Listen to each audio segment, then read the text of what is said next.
hold on. The member on that side from South St. James. Hello everybody, I am Kamar and welcome back to another epilogue of my thoughts. So today I want to talk about Nekeisha Burchell and House Speaker Juliet Holness and all the bangarang that have been taking place between these two. Go ahead with your responses. You take instructions from the speaker. Madam Speaker, Go ahead. can I be protected? Is Speaker of the House Juliet Holness simply enforcing the rules of Parliament? Or is first-term MP Nekeisha Burchell refusing to play by unwritten rules that says that some voices should stay quiet? In the past month or so, we've all heard the rally cry. Women in leadership shouldn't be torn down. Women in leadership deserve respect. Women should support other women. It's a message that sounds hard to disagree with. But here's the irony. Many of the same people making that argument have spent weeks criticizing another woman, Nekeisha Burchell, not because of any egregious breach on her part, because she refused to stay inside what most people would consider her lane. Who remember this?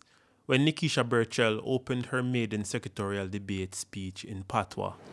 I get up this afternoon to make my first sectoral speech for my portfolio. Hold on. Standing orders. Speaker of the House, Juliet Holness, cut her mic, citing standing order requiring standard English. I think you are fully aware. And if I have to stop you again during your presentation, you will not get any additional time. No, and she knows. I think this was a defining moment for a lot of people. Was this really about standing orders or just orders? Full stop. Because we're talking about patois, the language most Jamaicans actually speak at home. Now legally, that's the rule. But politically, that moment landed very differently because for many people, the question wasn't simply whether the rules exist. It was whether the rules should be applied in that way. Then now, fast forward to the Fix podcast where she said this. I just think the speaker she likes to be in control. And I mean, that kind of control that perhaps you can get away with in a marriage. If you want to control your husband, for example. That's crazy. You can't control grown people sent to Parliament to represent their people. The comment had a lot of people divided. What they didn't hear was respect begets respect. What they heard was the Speaker marriage to the Prime Minister, a sacred cow that should never be commented on. She was asked to apologize. She stood on business and said no. Apologize for what? I did not speak to the Speaker on her marriage.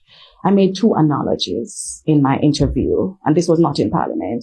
In my interview, I made two analogies. I said, there's a distinct difference between maintaining order in Parliament and controlling. One can control in the way school marms control schoolyards. One can control how you control at home, be it with your husband, your children, whomever. That was the extension of the analogy. However, control has no place in Parliament where adults were elected by their constituents and sent to represent them. And rightfully so. Those who have eyes to see can see exactly what is being played out. And collectively, they ganged up on her. Foreign Affairs Minister Kamina Johnson-Smith described the statement as retrogressive, questioning how such views persists in 2026, particularly from a female parliamentarian.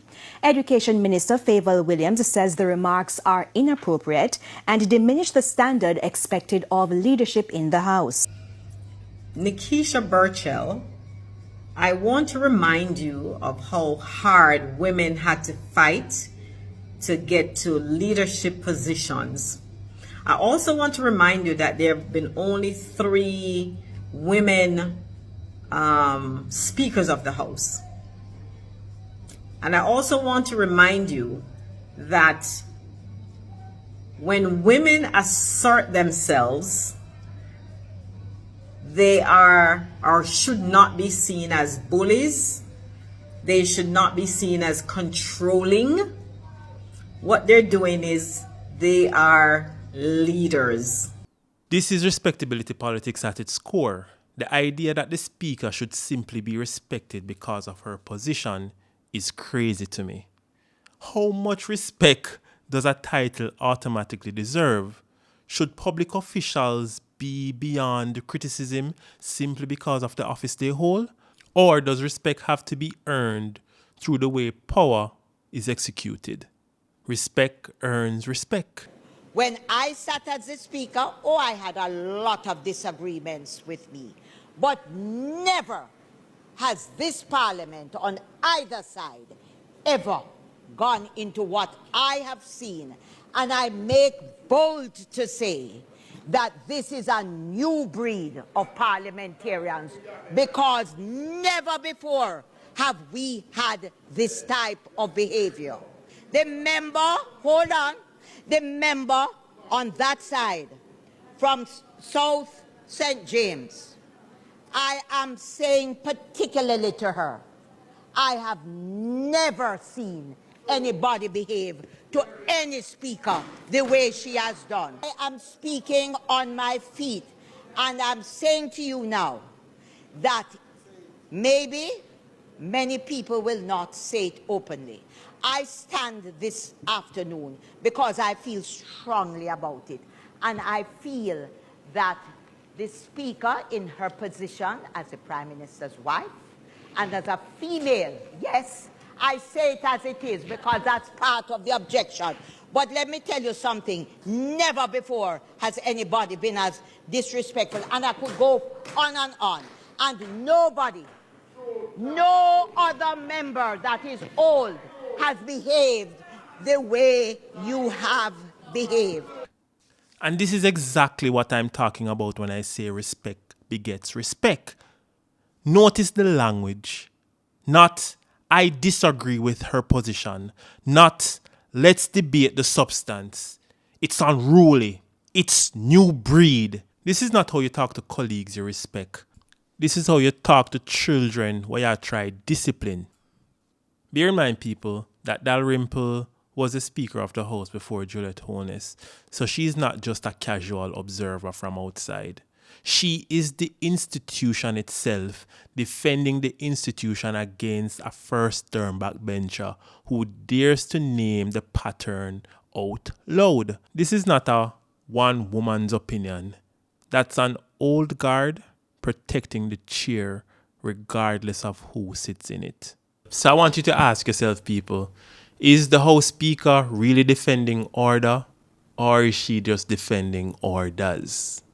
The way how I see it, and I have scoured the internet to find or to see where Nekeisha Burchell was being a nuisance in Parliament, and I'm yet to see it. So I stand corrected, of course. If there's a video, if there's a clip, by all means, let me know. But what are your thoughts, people? I would love to know in the comment section down below. And thank you all for continued support. I see that the numbers are going up. Continue to subscribe to the channel. I am greatly encouraged and motivated by seeing people actively partaking into this new arena of journalism. Don't forget to like, share, and most importantly, subscribe to the channel, people. It's free if you have not done so as yet. Until next time, everybody, walk good and stay safe.